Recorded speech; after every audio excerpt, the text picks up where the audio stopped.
$313 million does not get you what it used to. $313 million is supposed to buy you loyalty. It's supposed to buy you performance. It's supposed to buy you cooperation.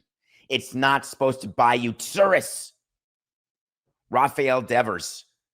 I want to go back to the signing of that $313 million contract with $75 million deferred that was signed in 2023. I want to go back to the absolute lunacy that was Red Sox fans who were so furious with John Henry saying, if you don't sign Devers, we are never going to talk to you again. You let Mookie Betts go, and now you've got to sign Devers. And so they did, out of total peer pressure, and they gave him $313 large. Now they did the first $7.5 million a year for 10 years, but that's not good enough. So Devers is a third baseman, below average third baseman. The Red Sox are not performing well in the first year of his contract of the 10-year 313. Then they sign Alex Bregman, and preseason we do an entire segment on nothing personal because Rafael Devers has made it clear, I will not move from third base. Of course, a few weeks later, he had a coming to Francis moment when he said, oh, all right, I'll be DH. So Bregman's playing third, not as great. The Red Sox are doing slightly better this year. They're not in last place. They're in second place. They're 1 game over, 2 games back. Now, we told you that there was a problem at first base. Cassis gets hurt, ruptures his patellar tendon, and the Red Sox are looking for a first baseman. Here's an idea. Third baseman move to first base all the time. Normal. Very easy to do. And I'm not yucking on the great defensive first baseman. Derek Lee, you are a magician. The greatest defensive first baseman I ever saw. Apologies to you, Keith. You were really good too. All of that said, having Devers play first base makes a ton of sense because having a person at DH who has no flexibility, no ability to play the field, it actually hurts you. And you're going to say Ohtani, you're going to say Stanton, you're going to say Papi. Fine. I'm telling you, when you're putting together a team, you want flexibility. You're going to say Edgar. I'm still going to say fine. So Devers was approached apparently by Craig Breslow, another former Marlin, Yale Bulldog, and was asked, hey, would you play first base? And when you're making $313 million and you're not really performing and neither is your team, you would say to your general manager, hell yeah, whatever you want. I'm here for you. Instead, what Devers said is, no thanks. I'm not really interested in playing first base. These conversations happen privately. You call the player into the manager's office. You sit, GM, president, player.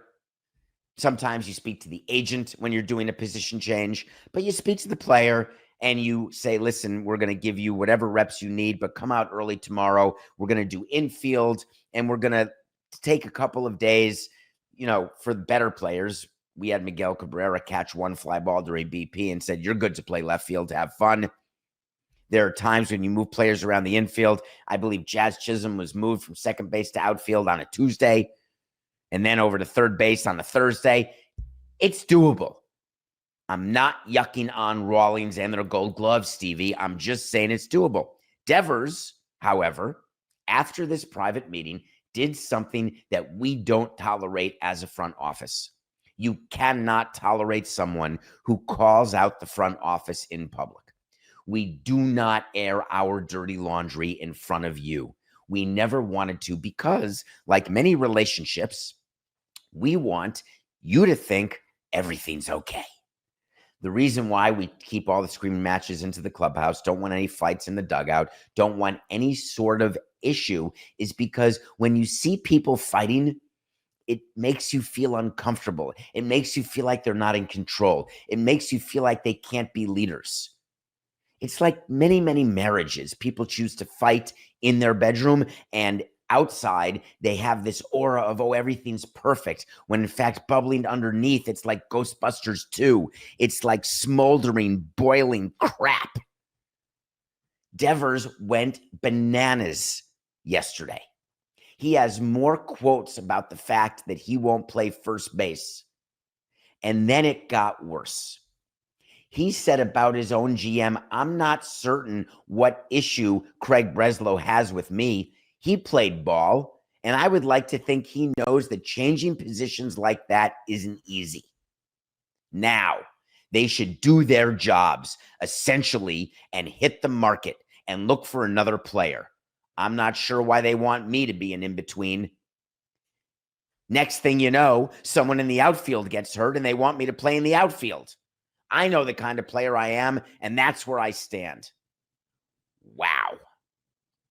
So then he even went further to disclose what happened in the meeting, because he obviously told Craig Breslow and likely Sam Kennedy, hey, I really don't feel like changing. And then it was told to him by Alex Cora and maybe Sam and Craig, dude, please, we need your help here. So then Devers goes public and says, they told me that I'm a little hard-headed, but they already asked me to change positions once. This time, I don't think I can be as flexible. I don't feel they stayed true to their word. They told me I'm going to play this position DH. Now they're going back on that. No. There's not one part of that statement from Rafael Devers that makes me want to do anything than release him or trade him and pray to God that someone will take his money, knowing that when you mark his contract to market, it ain't close. There is not a team in baseball, not one of 29 teams, who would take Devers' contract, no trade clause or not. He is overpaid. The reality is that when you know that you have pulled one over and gotten a contract that you didn't deserve and your performance reflects that fact, but your contract doesn't, you'd be best to just say thank you, whatever you need. But doubling down and going public is a disgrace, and Devers should be ashamed of himself. And if the Red Sox do not hold him accountable, they have lost the clubhouse.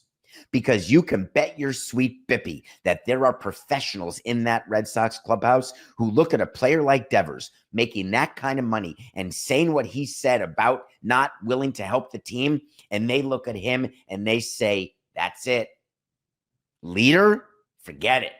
You're not even someone I want to talk to. You're not someone I want to be around. Who would do that? And if you think that player-on-player feeling doesn't exist, then you have not been inside a clubhouse, because publicly the players are all defending each other and say, no, everything's great. You get inside a clubhouse, there are more cliques, there is more disagreement, there is more lack of love than you would know. Like marriages in a bedroom, try to keep it in there. How does it end with Devers? I got an idea.